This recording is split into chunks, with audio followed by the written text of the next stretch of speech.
Welcome, teacher friend. I'm Lori. And I'm Melissa. We are two literacy educators in Baltimore. We want the best for all kids, and we know you do too. Our district recently adopted a new literacy curriculum, which meant a lot of change for everyone. Lori and I can't wait to keep learning about literacy with you today. Hi, everyone. Welcome to Melissa and Lori Love Literacy Podcast. We cannot wait for our guests today. I will tell you, they have, this duo has come highly requested. Melissa, I know you can't wait. I'm about to rewrite a new foreword for their book after this podcast because I'm so excited to do this summer. You've got plans for the summer. I have plans for the summer. I can't wait. So I know you're excited specifically for our two guests today. Yeah, so we have our good friend Natalie Wexler back, which is always exciting. But I know, third time. Yeah. But she brought along a partner this time. So Judith Hochman is here today. And I'm so excited because if you look back at all of our episodes, Lori, we really have not talked about writing enough. So I'm so excited to talk to them about the writing revolution and why it's just such a powerful process for teaching writing and how it can be used by all teachers and all grade levels. And so, yeah, I'm really excited to dig into this conversation today. So welcome back, Natalie, and welcome, Judy. Thank you. Yeah. So let's have our returning guest, Natalie, if you don't mind, share a little bit about yourself. Although I feel like, everybody knows who you are because you've been here so many times. And then Judy, then we'll have you share a bit about yourself. Is that good? Sure. Okay. Sure. So for those who may not know, and I'm sure there are some, I write about education. I'm the author of a book called The Knowledge Gap, The Hidden Cause of America's Broken Education System and How to Fix It, and the co-author with Judith Hochman of The Writing Revolution. And I always get the subtitle wrong, but I'm not going to try to do it. We have it. Okay, you have it. A Guide to Advancing Thinking Through Writing in All Subjects and Grades. That's it, right. And I have learned an enormous amount from Judy, and it's her method, and I just helped her write it. She's also, I will say, the person who turned me on to the problem I write about in The Knowledge Gap. So the knowledge gap would not exist, I think, but for Judy. So that's a fun fact. Take it away. Yeah, I didn't know that. Yeah. All right. Well, Judy, I hope you're getting all the residuals then from the knowledge gap. Right. No, I'm just kidding. Judy, I'm excited to learn more about you. Will you tell us a bit more? Well, first, let me tell you, there would be no Writing Revolution book if it weren't for Natalie, because she really helped me focus and keep me on task. I was a teacher for many years, taught mainly middle school and high school, but had a little bit of elementary thrown in there. And then I went over to the dark side, administration. And became first the curriculum director and then the head of an independent school for children with learning and language disabilities in New York. And it was there that I really fully understood how tight the links are between reading comprehension, critical thinking, and writing. And how I felt that these students who were of average to above intelligence, but certainly had issues that they were struggling with in school, needed to learn to write a different way. So over time, I developed this method at the school, and we started to give workshops and courses in it because when they would return to the mainstream, people commented how well they were writing compared to students who were in general ed. So more and more teachers began to attend our courses, and the word got out that perhaps this was a strategy that had not been used or recognized in many sites. After that, I became a superintendent of schools in a district that was for hard-to-place students, and it was a great venue for me to keep testing and trying and evaluating what worked in helping kids express themselves through written language. And after that, I decided to devote all my energy to focusing on writing. And so I met Natalie fortuitously waiting for an elevator in the DOE. Really? Yes. In Washington. I love it. That is so great. It was it changed my life because they were asking us, they had come up, a couple of people from Washington had come up to see the method in action in New York, had decided that this may be beneficial for DC. And at that point, there was no organization, there was no name, the Writing Revolution, except for an article that came out in the Atlantic that was very favorable to this approach. And Natalie said, well, if we ever form an organization, she would consider being on the board, to which I was overwhelmed, very happy. And so that's what happened. We formed a not-for-profit, also called the Writing Revolution, because we're not too creative. We would call everything the Writing Revolution. Keep it simple. Right. And the rest is kind of history. You know, the book has by far exceeded our expectations. I think it sold over 150,000 copies on every continent except Antarctica. And it's and you know, we're excited that the word is spreading about this, because we really do. It's a tremendous benefit to kids and their teachers. Yeah. I would even say, and their parents too. Oh, okay. And I'll add, and their parents. As Lori goes to teach it all summer, right? Yeah. This is our summer. So I said to you all in our pre-call that, you know, I see all the time people asking on Facebook groups and things like that for recommendations for writing programs, especially connected to the science of reading, which to me just means connected to something research-based. But they always say the Writing Revolution. And I always think it's interesting because I'm like, well, it's not a program. But I'm glad you all are recommending the Writing Revolution so much. That's a good thing. But I wonder how you all would explain, you know, no, it's not a program, right? It's not a pick it up out of a box. It tells you what to teach on day 1, day 2. That's not it. How would you explain the Writing Revolution then? Natalie, why don't you respond to that? Well, I mean, there's a good reason that it's not a program out of a box, because so the two, I would say that the two characteristics that distinguish the Writing Revolution from other approaches to writing instruction, and it's an approach, it's a method rather than a curriculum, are first of all that it begins at the sentence level, if that's what students need, so that they're not overwhelmed as inexperienced writers by writing independently at length. But secondly, it's designed to be adapted and grounded in whatever curriculum content you're teaching. That's assuming you are teaching a curriculum that has content, that is content rich, which is not always the case, especially at the elementary level, as you know.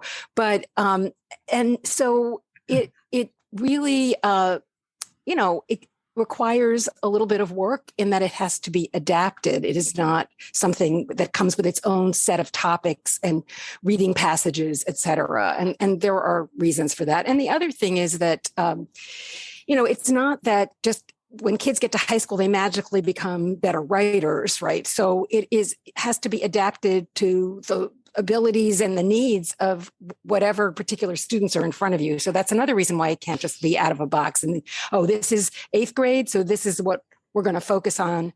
You may have some 8th graders who still need to learn how to construct a good sentence, while others are ready to write 5-paragraph or multiple paragraph essays. So that's, it's a little trickier than just a curriculum in a box, but those curricula in a box are not going to work as well. So there's a reason that this requires some extra steps. Well, curriculum in a box is generally curricula in writing that's taught in isolation from the rest of what's being taught in school. And that's one of the reasons that it doesn't work effectively, because unless you help kids to write in the content in which they're learning and respect writing as a powerful learning tool, it's really not very effective. And we find that, what it does not transfer easily, what they learn from the box or in a separate room down the hall where writing is taught, does not transfer to the writing assignments that they're going to get as they move along in school. Whereas if it's embedded in the subjects that they're learning, it's far more effective. And I don't think it's a very heavy lift for teachers who have used it for a while, because it becomes so naturally part of their repertoire and they get the benefits of it pretty quickly, because we start at the foundation with the sentences and they can see very quickly where this is heading. Would you agree? Yes. Yes. I mean, I think that, and it is designed to be used not just in the ELA or English class, but across the curriculum. And there may be, resistance from science teachers or math teachers who say, well, I didn't sign up to be a writing teacher. But when they see that actually these activities, they don't interfere with the teaching of the content. They actually facilitate and improve the teaching of the content and deepen students' understanding and ability to retain information. I think it becomes interwoven into their instruction, and they're very pleased with the results, as Judy said. Yeah, I love that. And I mean, when I was reading through it again, I noticed like you can do this with kids that aren't even actually writing yet, right? You can do some of this orally with the youngest students, just like at the sentence level, asking them to add on to their sentence, or, creating a full sentence out of a fragment. That can be. Yeah, well, I'm in the middle of, I just finished watching our K through 2 course, of which 75% is oral. Yeah. So you're absolutely on target. Yeah, and you can do the same kinds of things that you might do with an 8th grade student, but they do it at like a more sophisticated level, because they might be making a bit longer of a sentence, right? Right.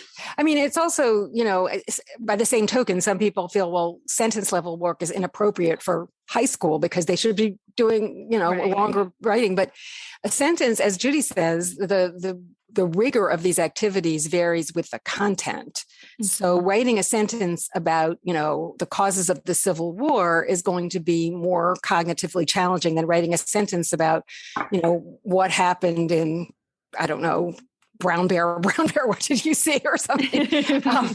So there's that. And there's also, or doing things orally and collaboratively is also important at any grade level when you're introducing a new strategy, something that's unfamiliar. And it's also important to do that in content that's familiar, because that opens up cognitive capacity for students to understand the strategy. You're lessening those other burdens on working memory. They don't have to do it independently, and they don't necessarily need to do it in writing. So it's not just K through 2 where the oral aspects are important. And the other thing I would say is, I think there's some misconception among some people that the method requires that kids do sort of master all of the sentence level strategies before they can move on to the other parts of the method, like outlining a paragraph.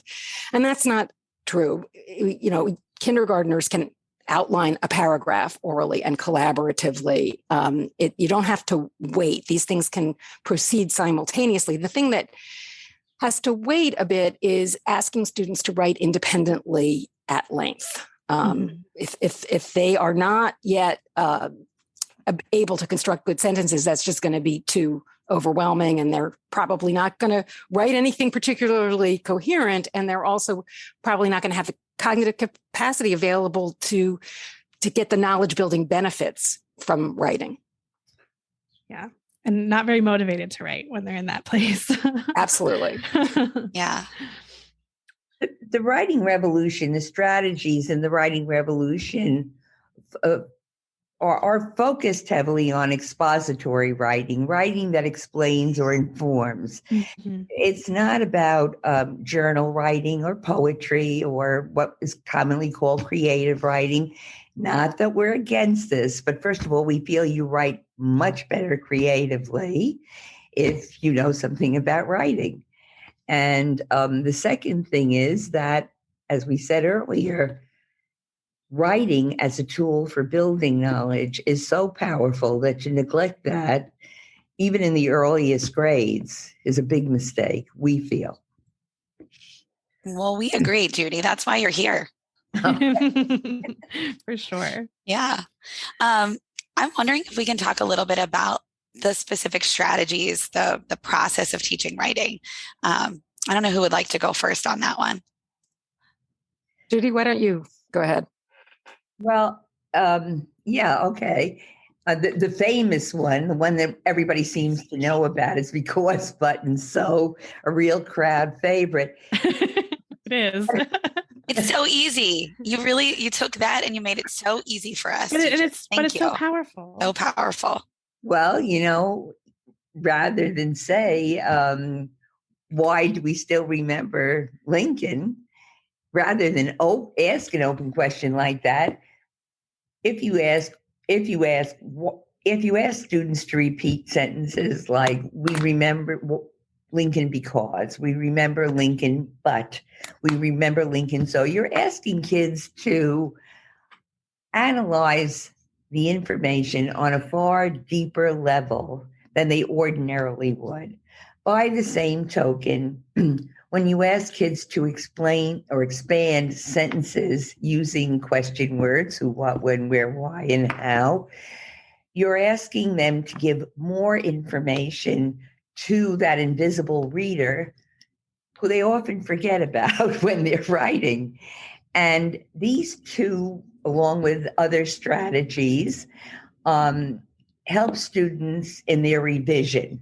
And revision isn't something that takes place either on the teacher feedback or how children actually revise their work very effectively most of the time. So we rely heavily on the sentence strategies to help kids revise. We also rely on the outlines to help them organize their thoughts, sequence their thoughts, place their important points in specific places. These are things that the outlines can help them do. So together, I think you're really benefiting teacher instruction, of which there is very little of in teacher training institutions regarding writing. Great. And empowering students to express themselves far more effectively. I could go on about the strategies, but I think that those are two examples. And we also rely pretty heavily on strategies that reflect written language. So a written language form might be Natalie Wexler, a gifted author, is being interviewed in a podcast today. That's not something that's an oral language expression. That a positive, a gifted author is most often found in written language. Mm-hmm. So instantly you increase the sophistication of the writing quite a bit. Yeah, and I just would elaborate on what the point Judy was making about how these sentence level strategies then feed into writing at length when students are ready to do that.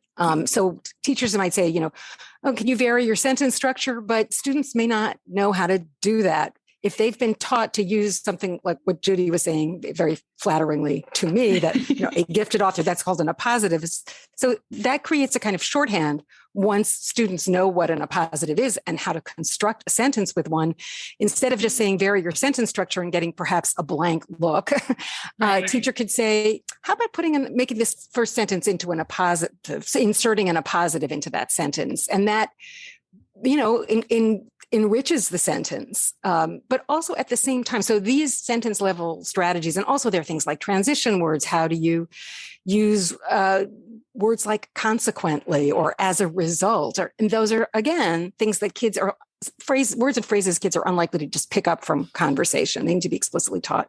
But even while they're working on these sentence level strategies so that they can then use them when they revise their drafts, those sentence level strategies themselves are building knowledge, almost all of them, because even something as simple as because, but, and so, each of those conjunctions requires a student to retrieve a different kind of information from what they've got in long-term memory. Maybe they've slightly forgotten it, but they have to retrieve it. And then they put it in their own words. Both of those things are very powerful boosts to comprehension and retention of information. And that structure, even just because, but, and so, put some guardrails on kids' attention so that they're not just like, well, so what is it about Lincoln that we remember? It's like, well, what is the contrasting information about Lincoln that so it's really very powerful. Now, I will say, even something as simple as because, but, and so needs to be carefully constructed by the teacher so that it is getting at the information that we want students to focus on and retain and analyze. So there's that. Can you share a little bit more about that, Natalie or Judy, like what that might look like if the teacher is carefully focusing on that? Because I think that's really important. And those are strategies that I know that I see teachers using all the time. So I know they're using them because they're sharing them in all those cool Facebook groups that we're in and how much they love the writing revolution. So I'm seeing lots of examples of teachers using them, but how could teachers use them, I guess, even more effectively? So I think that a very important thing that we stress is the anticipated response. That when you develop an activity for a student, as all teachers do in all subjects for all kinds of reasons, it's important to anticipate what kind of response you're going to get from the child. For example, there are times when you're constructing what we call a stem, the beginning of a sentence, with because, but, and so, or say is subordinating conjunction. They've got to finish that out because sometimes they might assume, and I know this has happened to me on many occasions, that the response may be obvious and it's not. There are times that because and so conflate and end up with the same answer. Right. So, these things have to be tried. And even if the teacher does that in her own mind, very important. And I just want to add that we're throwing around words like transitions and positives and so forth. We don't teach, we don't think teaching grammar in isolation is very beneficial. I know that Natalie used to love diagramming sentences. When I was a kid. Me too, Natalie. Right. I have good memories of doing that, but I think it could be really scarring for other people. And, well, I would venture to say that it played no role whatsoever in Natalie being the writer. She is a glory when the writer. No, you know what I liked about it, Judy? I'll be honest. You had to use different colored chalk at the chalkboard. And I remember being like, oh, I love the purple chalk because I love the way it slid across the chalkboard when you diagrammed the sentences. And that's what I remember about it. I love that. Yeah, well, teaching grammar in isolation probably doesn't benefit composing much. And in fact, there are some studies that indicate that it might have some negative effect. But if you go into a 3rd or 4th grade writing revolution classroom, kids know what positives are, subordinating conjunctions are, because they're using these terms in the service of what they're composing and writing. They have very real meaning for them. So that has a benefit. And yeah, I was going to say this, Judy, because I did my student teaching in a 7th grade classroom, and I taught a writing class, which was separate from their English class, which looking back, I'm like, why did we do this? But I was just doing what I was told because I was a student teacher. And we had different units we had a preposition unit, we had a conjunction unit, and it was, they identified the prepositions, they identified the conjunctions, and then they moved on to the next unit. And, I'm thinking back to that now and the difference here, which like you just said it, right? It's so much more meaningful. They're using it. They're using it to make their writing better. They're seeing why we use prepositions, why we use conjunctions, not just, this is the unit for this, this month. So I want to get an A on the test and we can keep moving. But they're really seeing the power in those types of words. So then it sticks with them. And even if they might forget what they're called at first, that's okay if they know how to use them. Well, it is, and it also makes the teacher feedback better, because if you say to which, make your topic sentence better, as opposed to why not add a positive in your topic Right. sentence, there's a world of difference there in the kind of feedback that you're giving the child. And I think that's important. I keep saying child, whereas most of the kids I taught were teenagers. Interesting.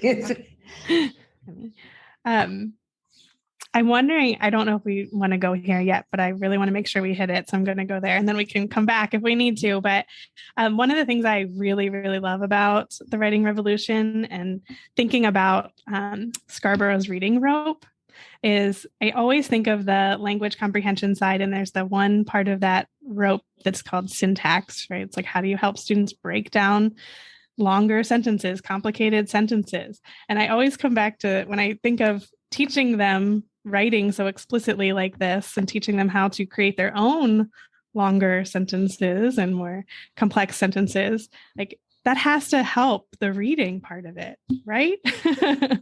Absolutely. I think, so written language, as I think we've said, is or alluded to, is almost always more complex than spoken language, different vocabulary and this more complex syntax with, lots of different clauses and phrases and subordinating conjunctions and things like that. And if kids are going to be able to read and understand complex text independently, they have to become familiar with that different kind of language. And as Judy has said, it's almost like a second language.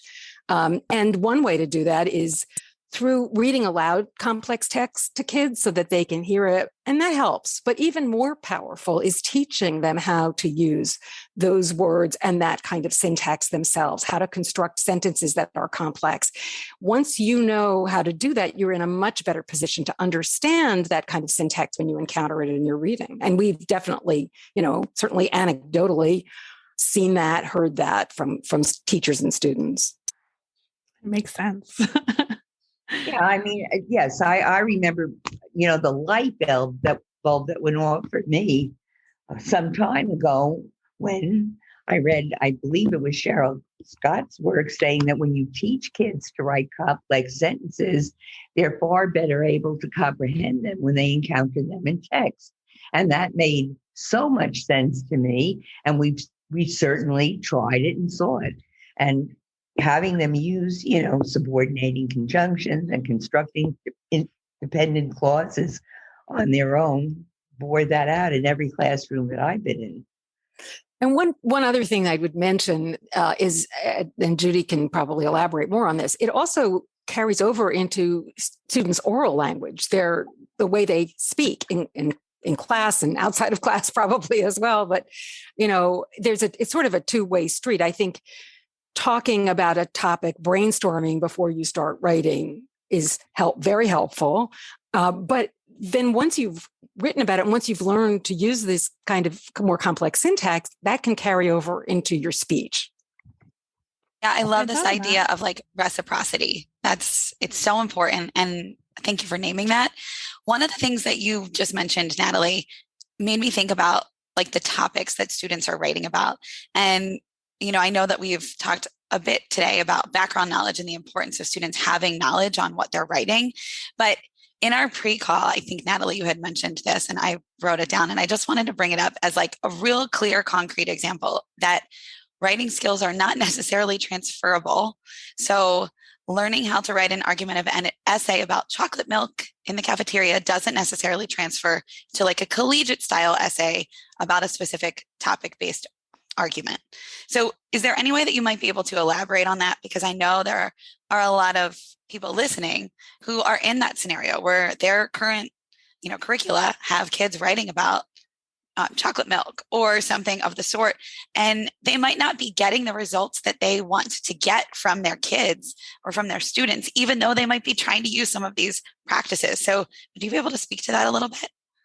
Yeah, I mean, I think what we're up against is, it's hard to read about a topic you know nothing about, but it is really impossible to write about a topic you know nothing about. And so one way around that has been, given the lack of content in the elementary curriculum, has been this is sort of the writer's workshop approach, have kids write about their personal experience and their personal opinions. That they know about those, so that solves that problem. But that wastes a golden opportunity to use writing as a tool to build and deepen kids' knowledge about what they're supposed to be learning. Then I think, with the advent of the Common Core writing standards and a greater emphasis on expository and persuasive or argumentative writing, even at the elementary levels, you started seeing these curricula that were like, okay, we're going to teach kids how to do persuasive writing by having them write an opinion piece about whether we should have chocolate milk in the cafeteria or whatever. And then they'll be able, it's a parallel to the idea of reading comprehension skills. We'll teach them how to find the main idea, and then they'll be able to find the main idea of anything. And it doesn't really matter what context they've learned how to find the main idea in. Context matters for both reading comprehension and writing. And it is in some ways easier to write about personal experience or personal opinion. But it doesn't mean you're going to be able to then write an argumentative essay about, the causes of the Civil War. And with these separate topics like chocolate milk, there are others as well. Should you have school allowance, school uniforms? Yes, there's several of them out there. That may or may not draw on a separate body of knowledge. It also won't transfer. But sometimes what you see is, okay, here are 3 paragraphs about, insects. Now you write an opinion essay about your favorite insect, and it can be very hard for kids to do that if they've all they know about insects is those 3 paragraphs. So you do need, first of all, some knowledge to begin writing. You need something more than 3 paragraphs. And I think that then what happens, though, is in the process of writing, you may realize you need more information. You may realize that you did not understand what you thought you understood. And you also make new connections. You build, you're forced to analyze things and make connections between bits of information and deepen the knowledge of whatever it is you're writing about. So you both have to start with some fairly rich knowledge, but then in the process of writing, it becomes richer and deeper. And why would we waste that on chocolate milk in the cafeteria? If you decide as part of your core curriculum that you want kids to study the issue of chocolate milk in the cafeteria, then maybe it does make sense to have them write about it. If that's what you want. But I think we should not put the cart before the horse by saying, well, what topic could we choose to help kids learn to write a persuasive essay? We should be looking at the topics that are in the curriculum because we've decided those are the important topics we want kids to learn about. And then thinking, well, which of these topics might lend itself to a persuasive kind of writing? Yeah, that makes so much sense. And I would imagine as a teacher too, you get so much more information, right? Rather than I'm looking at this piece of writing just to look to see if they can do the pieces of writing that I want them to do. Now you can look at it to see, okay, where are they with the writing, but then also where are they with the content? Like I can see whether they have misconceptions about the content that I taught, and it's a 2 for 1. And that's another good use of sentence level activities. It's a great comprehension check if they're well constructed, and it reaches every student in the class, not just the ones you call on or the ones who raise their hand or ones who choose to participate in discussion. Right. Yeah, Judy, do you want to add anything to that? No, my brain was going very rapid as Natalie was speaking because, I agree with every word. And in the back of my mind, I was thinking of how important those outlines are. And in terms of organizing before you write. And we came up with ways of starting to write little opinion essays, even at the sentence level with zoos are very popular, but that's the beginning of contrasting and arguing in favor of one thing over another. And we take it step by step. I think one of the reasons for the popularity of the writing revolution is that we don't take very much for granted. We're pretty granular in our approach right up through writing argument because we're not assuming that students know what we know, they probably don't know. And teachers, unfortunately, try so hard and work so hard to get, to meet the standards of a particular state or district, but they're really not shown how in their teacher training institutions for the most part. Writing is so complex. It's the hardest skill to teach. It's the hardest skill to learn. But when you embed it in what they are learning, and what they are learning is challenging, is part of the program that we hope would be in play, you really, it's very important. And we would love to see that emphasized. Yeah, it reminds me of here in Baltimore. Before we adopted a curriculum, we made our own curriculum, and I think we did a pretty decent job of having pretty good writing tasks. They probably could have used improvement, but they were pretty good, and they were embedded with the content that they were using. But what we didn't do was what you just said, Judy, which was we just assigned the tasks, and we just said, good luck. not really, but that's what we gave the teachers, was just here's the reading, here's the task. Right. I think we were very good at assigning things, but not teaching kids how to get there. And one of the things that I should add is that the outlines that we promote are linear.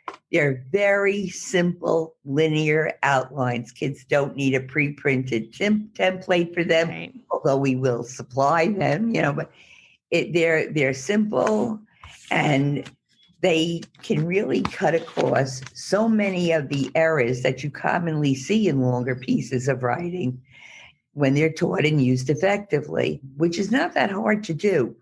Yeah, I mean, there bubble maps and things like that are really popular. I write all the time, and I need often to write at least a quick linear outline before I write even, 1,000-word post, because even though I'm a very experienced writer, it's still hard for me to keep track of things like, what was I going to say next? Or did I already say that? And just imagine if you're still learning the mechanics of writing, how difficult it is to keep all those things in your head, in your working memory. And so what you can do with a linear outline is you offload some of that cognitive load onto a piece of paper or a screen or whatever it is.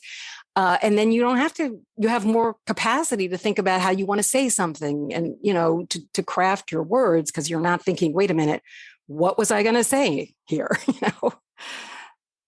Natalie's posts have contained extremely useful information about working memory, cognitive load, and the method that's used in the writing revolution has took that information decades ago very seriously in building the strategies for this method, because we were careful not to overload the kids with too much as they're learning this difficult skill together with what they're learning in content. And I think that we've done that fairly successfully, according to what we've seen and according to the studies that we've done and are doing. It's exciting. I wanted to ask, you guys just talked about the planning as being really important, and the other part of the process, the writing process that you all call out, is the revising as the, I guess, other really important part. Can you talk a little bit about that, why that's such an important part of the process? Natalie, Well, I think that's where, so you've got your outline. Let's say you have a nice, clear, linear outline. You've got your thoughts organized.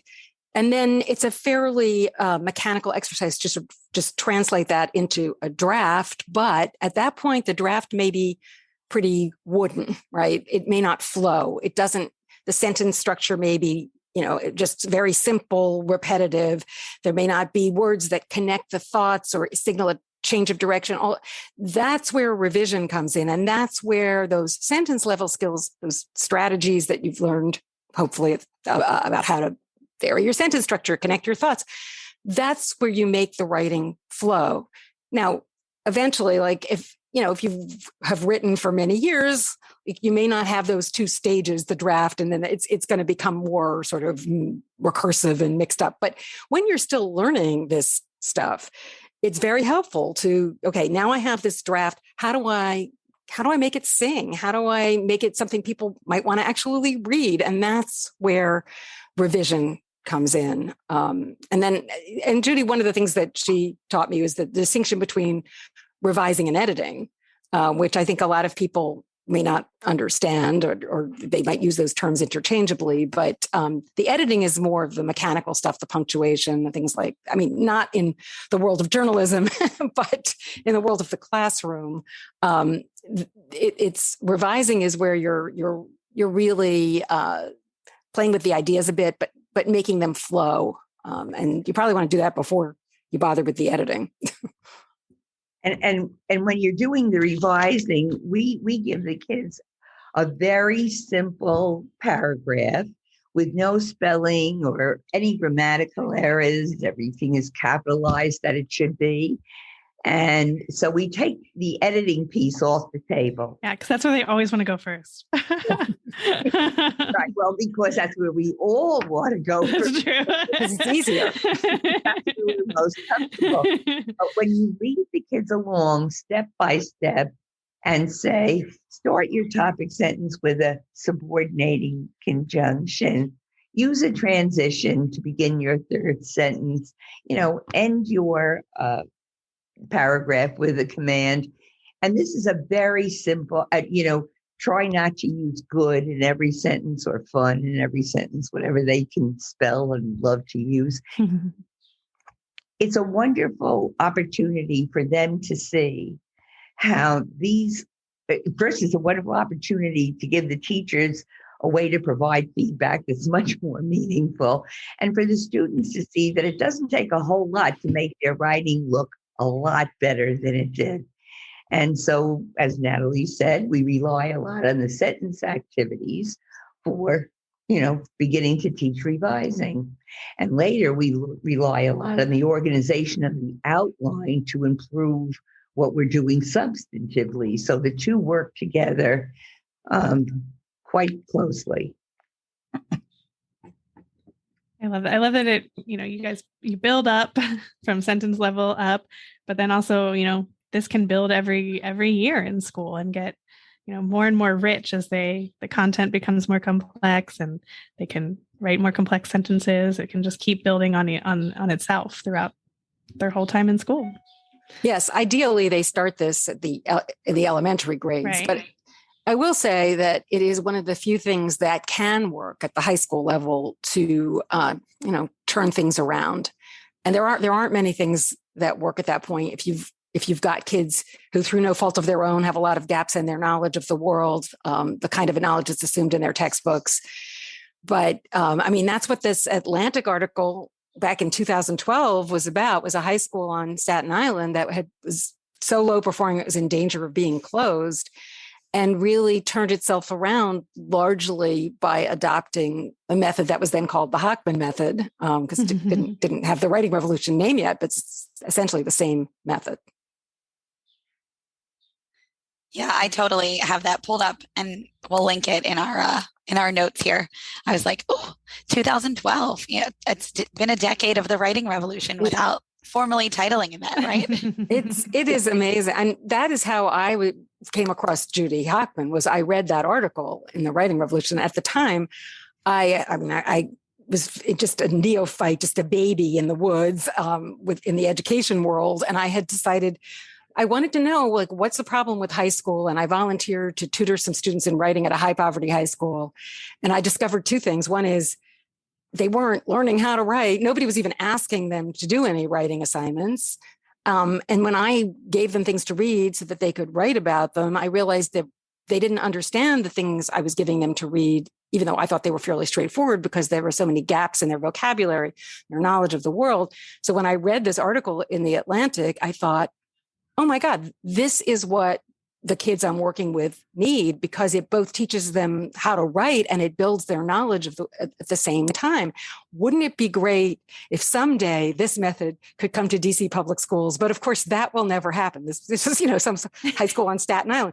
And then I happened to be at a meeting that DC Public Schools was having about different literacy initiatives they were going to try maybe. And somebody said, we read this article in the Atlantic about this method of writing instruction. And we really like to bring that here. And I couldn't believe it. So I said, excuse me, is there anything I could do to help with that? And that's how I met Judy. And in fact, the DC Public Schools did they were the first district to say, hey, we want to try this. So, yeah. Little backstory. I love how the serendipity of how you two met and how this came together. It's really cool. Yeah, it could easily not have happened. That's right. Very much serendipity. Very much. Well, before we ask you some closing questions, is there anything else about the writing revolution that you want to make sure our listeners hear that we haven't already mentioned? Well, we give courses and workshops, and not just in the writing revolution itself, but how to implement it in a whole school. We give courses in leadership and so forth. And of course, the book has a free resource link to it that people can pull down activities, templates for the outlines and so forth. Yeah, I mean, the book, which has, the success of the book has exceeded our wildest expectations. Very much so. And I think for some teachers, the book, that's all they need to really run with it.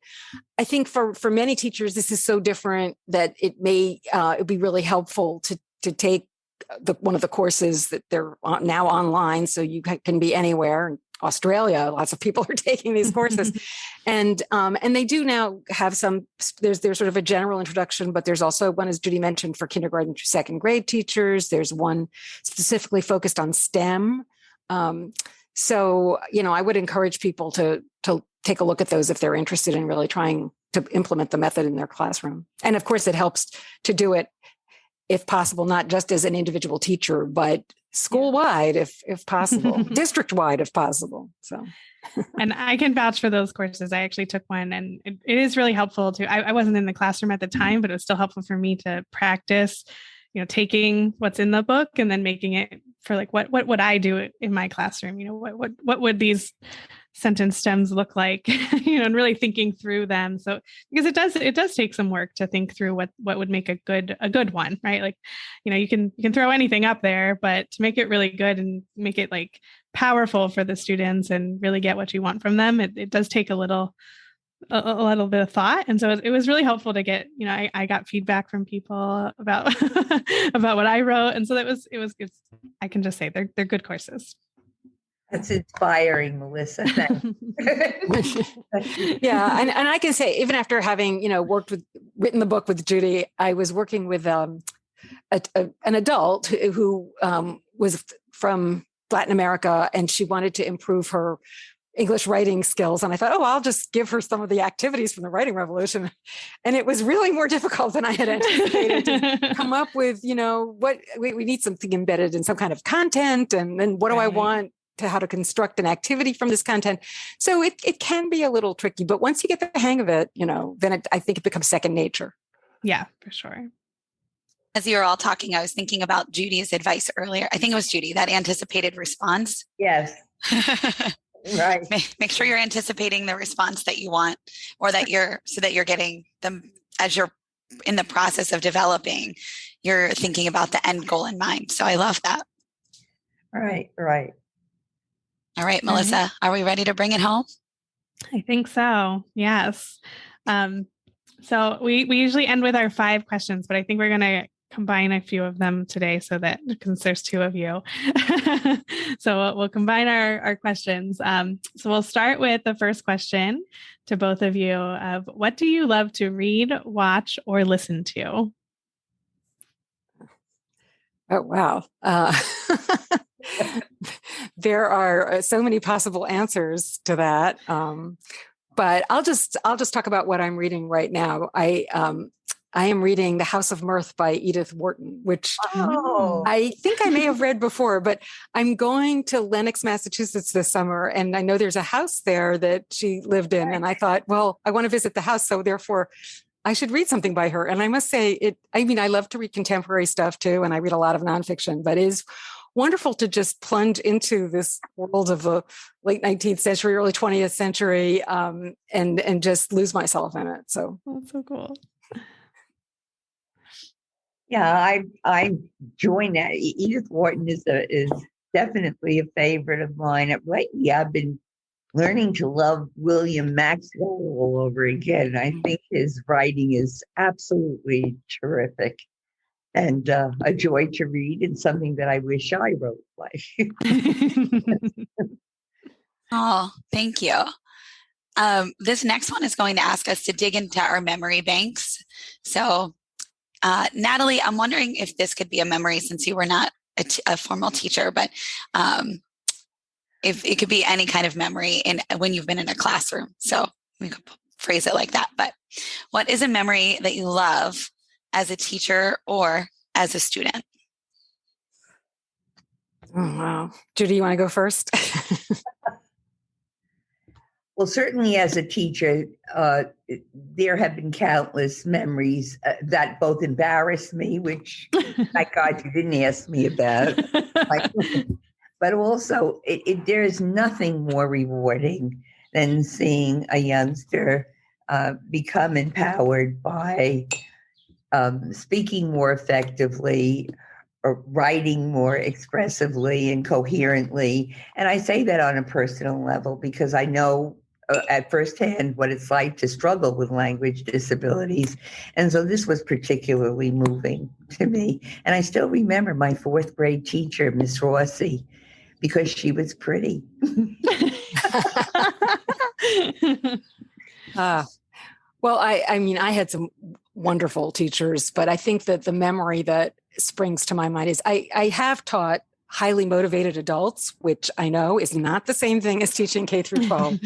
But I've taught writing, and I also have taught English as a second language to immigrants as a volunteer. And both of them were very rewarding, but especially teaching English to these immigrants who were so grateful and eager to learn. And it was really important to them. And you did feel like you were changing their lives. And they had such aspirations. And I remember saying to them once that all four of my grandparents were immigrants, and they came to this country not knowing English, and they wanted the same things as my students. They wanted their kids, they wanted to own a home. They wanted their kids to go to college and become professionals. And I said to them, and they got all of those things, you know, and it was very moving, very emotional. You did change their lives. And some of them, yeah. I hope. All right. And our last question is, why do you do what you love for education or for literacy? Well, I feel like I stumbled upon these massive problems with our education system. And I couldn't believe that they weren't being talked about.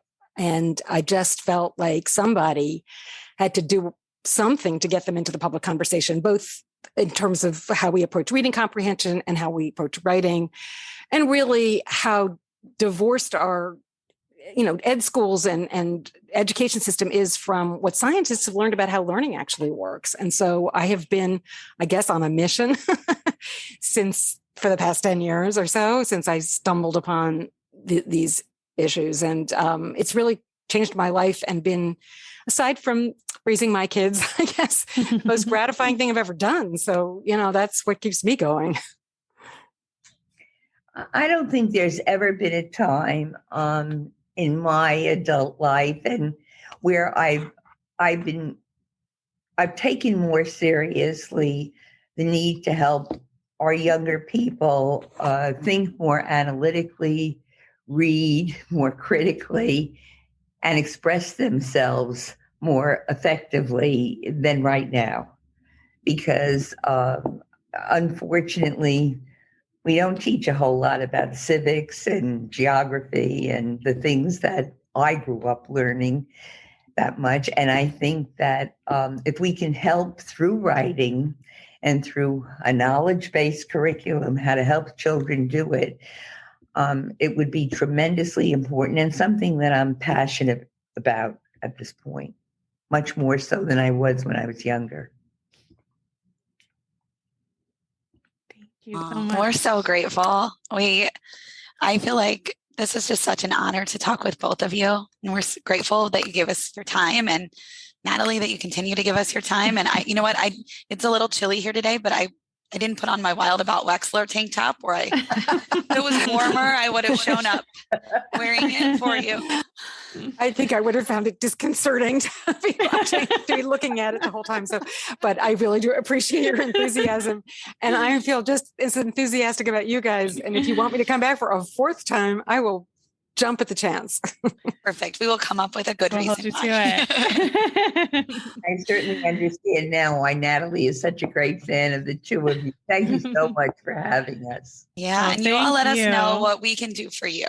So let us know how we can help you moving forward, because we love to elevate your voices. And we're so excited for this podcast to air. We get so many requests about the writing revolution. Absolutely. Great. That's great to Thank hear. Thank you, guys. Thank you. so much for having us. Thanks for listening, literacy lovers. We release a new podcast episode every Friday and share more resources in a newsletter on Tuesday. Sign up for our newsletter at literacypodcast.com. Each week, you'll receive important information, resources, and connected content. We're excited to create a space for community discussion about our podcast. We want to connect with our listeners and support you in answering your questions. But we also realize there are a lot of other educators out there who have great advice and experience too. Let's keep learning together in our Melissa and Lori Love Literacy podcast Facebook group, and be sure to follow us on Instagram and Twitter.